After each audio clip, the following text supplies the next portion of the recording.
Welcome to the Regulation Podcast, brought to you by the Institute of Regulation. This is the second episode in this series of podcasts, and once again we hope to help you understand what regulation is all about, what it's all for, and of course why it matters to the public. My name is Anthony Oliver, and I'm going to lead the discussion today as we delve into the world of education and unpack some of the big issues and challenges facing this huge and critical sector. We're going to talk to some of the people who are driving forward regulation and give you a new perspective on the priorities and challenges they face, and I hope a clearer understanding of how the new Institute of Regulation can help. I have two guests today. Let me introduce Matthew Coffey, Chief Operating Officer at Ofsted, and Michael Hanton, Director of Strategy and Markets at Ofqual. Welcome, Matthew and Michael. Thanks for joining me on the Regulation Podcast. Hi, thank you for inviting us. Yeah, thank you. Great to be here. It's an absolute pleasure. Well, Matthew, you've been COO at Ofsted, the Office for Standards in Education, Children's Services and Skills, since 2014, and with the organisation since 2007. Michael, you've been at Ofqual, the Office for Qualifications, Examinations and Regulation, for the last 8 years. So clearly both of you are immersed in regulation of education. But what does it actually mean? Matthew, describe what your current role in regulation is all about. Okay, well, thanks for that. I'm really pleased when you introduced me, you gave Ofsted's full title, the Office for Standards in Education, Children's Services and Skills, because often people do think Ofsted equals schools, and of course it does, but that really important children's services and skills must not be forgotten. We also use the term regulation and inspection relatively interchangeably, but I think the way I describe it, certainly in my head, is that inspection is a function of regulation. And we regulate in Ofsted where we are the regulator. So we are the regulator for children's services, and we're the regulator for early years provision, childminders. We inspect, a function of regulation, where we're not the regulator. So for schools, for example, the regulator is the Department for Education, and on their behalf we inspect with a regularity that is determined by them or by statute, and then we report openly, fairly and independently what we find, and it is for the regulator, in schools the DfE, to take any regulatory action or enforcement action that they want to do. So I think in a nutshell, that's what we do. But because of those different bits, it adds up to quite a lot of activity, about 35,000 events a year.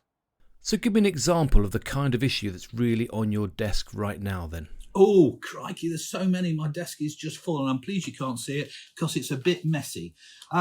There's a number of things that are on my desk. One, from an employer point of view, we have about 1,800 employees and about 900 contracted inspectors or regulators. And of course, there's a growing confidence about coming back into the office. It's less of a challenge for those that we directly employ.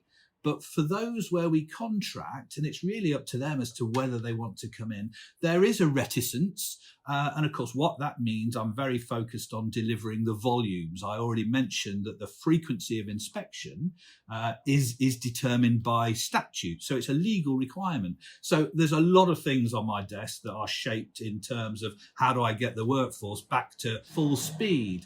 The other thing that is really focusing our attention is the impact of the pandemic on two things: the quality and standards of education and the safeguarding of children, young people and the vulnerable. And I think because we tried really hard to keep eyes on of those vulnerable children through the pandemic, inevitably, there was a period of time when people didn't have eyes on, and that was very difficult. And for us, it's a priority to make sure, that those children are A, safe and secure, but B, that any educational gap doesn't get exacerbated by that was out of their control. Thank you, Matthew. Clearly a very interesting and challenging time for you right now. And Michael, essentially, Ofqual regulates qualifications, examinations and assessments in England. So the same question, how would you describe your current role in regulation? Yeah, thanks, Anthony. So, Ofqual, our role is to make sure that qualifications are good quality and really to act as the guardian of standards and the champion of fairness. And at the heart of that for us is students of all ages and apprentices. And we regulate thousands of qualifications taken at all different stages of life, different contexts, all the way through to GCSEs, A-levels that everybody knows. Certainly, as you say, in terms of the big challenge for us, it would be the pandemic. We've had 2 years without exams and other formal assessments happening in quite the normal way. And their reintroduction this academic year, that's top priority for us. We want to make sure those exams are delivered securely, they're awarded fairly, and students have confidence in them. So that's definitely the priority for us at the moment. And again, is that all that's on your desk at the moment? Gosh, I wish. There's a huge amount of change going on at the moment in particularly vocational and technical qualifications, really important for the economy, and making sure that there's an offer that is good quality, that's clear, there's a market that's navigable. Those are certainly priorities for us, and working with government on those as well. Okay, well, both Ofsted and Ofqual are independent of government. But it's fair to say that education is a very difficult, politically contentious area today, not least since, as we mentioned earlier, the COVID-19 crisis.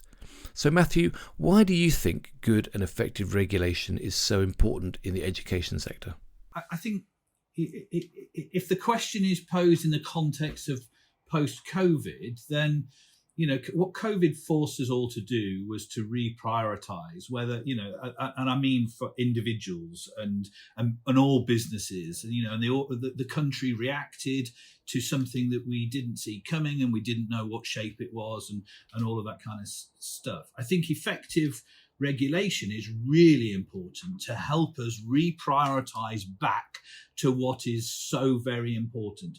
It is political, and everybody's interested in education because everybody went to school and everybody's children goes to school. Everybody, it's a common denominator across the whole of the country. We all experience education, and we all have a different memory of what it was like, and it had a different kind of impact for all of us. So our view is that it must be the best possible education experience that it can be, because it gives people the best possible chance and start in life. And it should be that same quality afforded to everybody.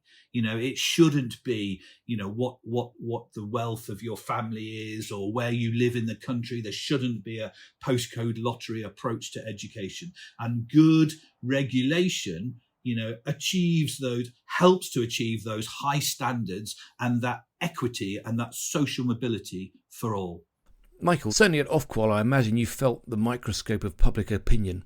I mean, everyone's got a view. It was harder in our day, the standards are slipping, etc. Yeah, absolutely. I think exactly as Matthew says, it's one of those parts of society, isn't it, that everybody experiences. Everybody remembers sitting in an exam hall at some point in their life, taking a qualification. And I think that's absolutely right. Everyone has a view on their experience, and qualifications, they're a passport. They open doors. They create possibilities. They enable people to progress in their lives. They really matter, and so of course people have an emotional connection to them. Of course people think that they're important. They are important, and they should be a tool in levelling our society. They should be there for students and apprentices, whatever their background, to demonstrate what they can do in their lives and to have the opportunity to progress. So, I think regulation is fundamental to that. Employers,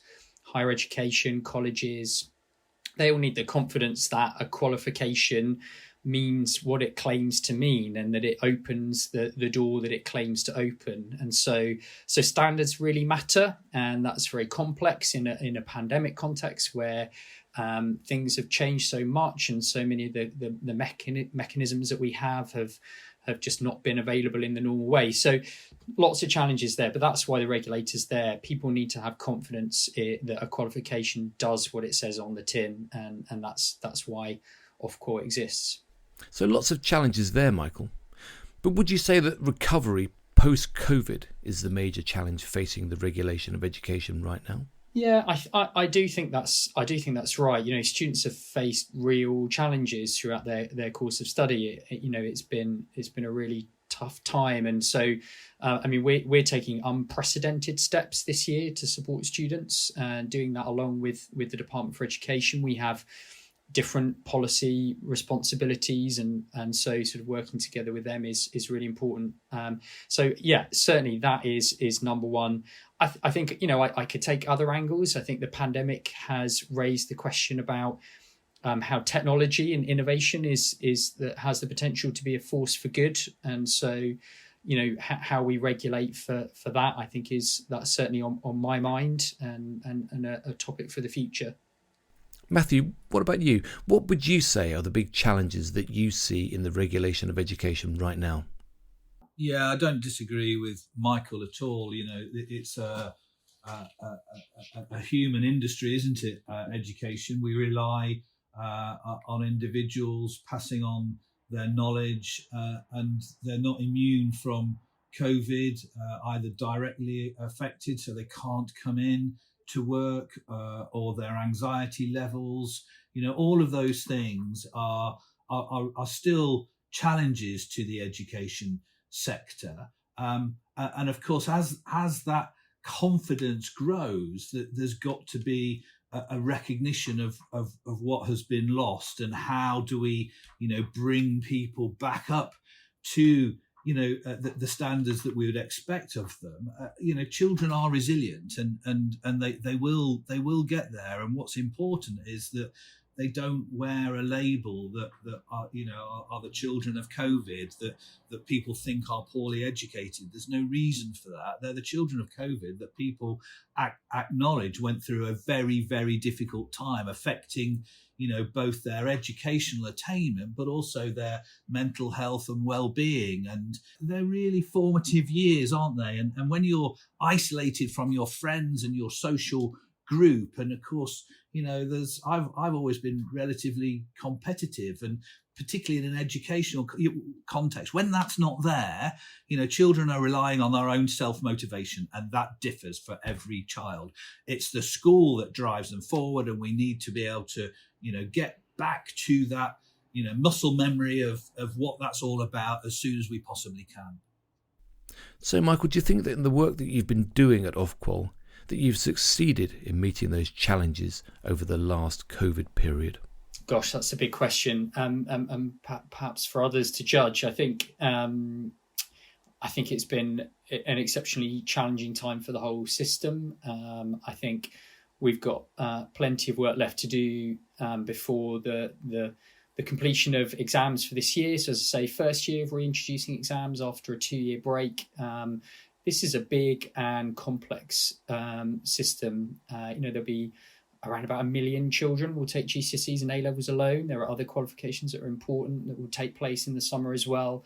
And so, I think, we will continue to work hard to make sure that happens safely and securely. Certainly one of the priorities for us is being out there, listening, talking to people on the front line of education. We're in schools and colleges as much as we can be.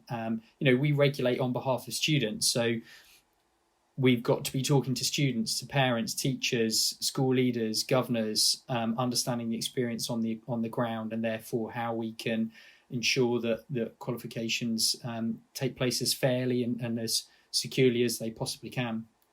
Okay, you're both founding members of the Institute of Regulation, which launches formally in the spring. How do you see this new organisation helping the world of regulation, Matthew? Well, I've helped to run a network of regulators for a few years now, and the reason I did it was quite selfish reasons, if I'm perfectly honest. As Ofsted, we face the same challenges that many other regulators do. Not enough money, too much to do. Michael's talked about technological innovation in education. It's the same for regulation. And I really needed somewhere to be able to chew some of those things over, particularly with regulators that have, tried something and it failed. I don't want to make the same mistake that they've made. I want to learn from that. I want to be able to share our thoughts and aspirations and challenges, and a bit of a therapy session to boot as well. So the network kind of gave us that in a relatively unstructured and informal way. But when Martial came to talk to me and others about the concept of kind of formalizing all of that with an institute of regulation, I really jumped at the chance, because, doing something as a bit of a hobby piece was great. And actually it had a life of its own. It was really good. Having a formal structure, I think, can achieve all of those things and more. That community of regulators, recognizing that we are professionals in our own right. We serve different, stakeholders for sure, but actually regulation is regulation. So let's go through this journey together, and let's share the good practice, the bad practice, and let's together lift all of the boats in the harbour. Matthew mentioned Martial Bou of the Equalities and Human Rights Commission, who of course we interviewed in the last podcast. Michael, how do you see the Institute helping Ofqual, for instance, to drive better outcomes for education? Yeah, that's a good question. I mean, in terms of how I see the Institute helping Ofqual, I think regulation is a fascinating industry, and I think it's one that has its own way of thinking. It's a very multidisciplinary type of work in terms of how regulation works. You need to understand stakeholder engagement, effective communications, nudge theory. You need to be able to generate evidence. You have to have a judicial kind of mindset or a legal mindset in terms of how you bring about enforcement action. And so I think the Institute has the potential to play a really great role in professionalising the industry of regulation, looking at training and development, helping us all as regulators to recruit good people that have the mindset and know how to think like a regulator. We said that education is a people business. Regulation is absolutely a people business. And so, certainly with my Ofqual hat on, we're looking to get great people. We have great people to continue to develop them so that we can be as effective as possible in regulating on behalf of students. That's the whole game. And of course, while you're regulating on behalf of students and enforcing the standards, also you're trying to drive better outcomes in education. How do you do that?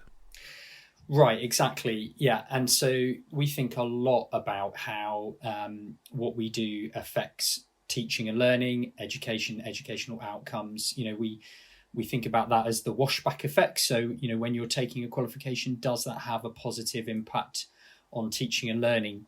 Do qualifications support good teaching? And that's absolutely critical. And so, we're very thoughtful of that in how we regulate. Perhaps just to give a very brief example, if a student's taking a maths test, that maths test needs to test maths, not, for example, reading ability. And so in terms of achieving and supporting good educational outcomes, that's really critical. And that's exactly the kind of thing that regulation is there to ensure.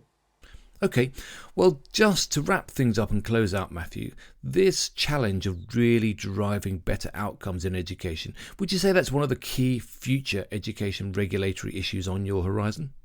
Yeah, I think so. I think just to follow Michael's lead there,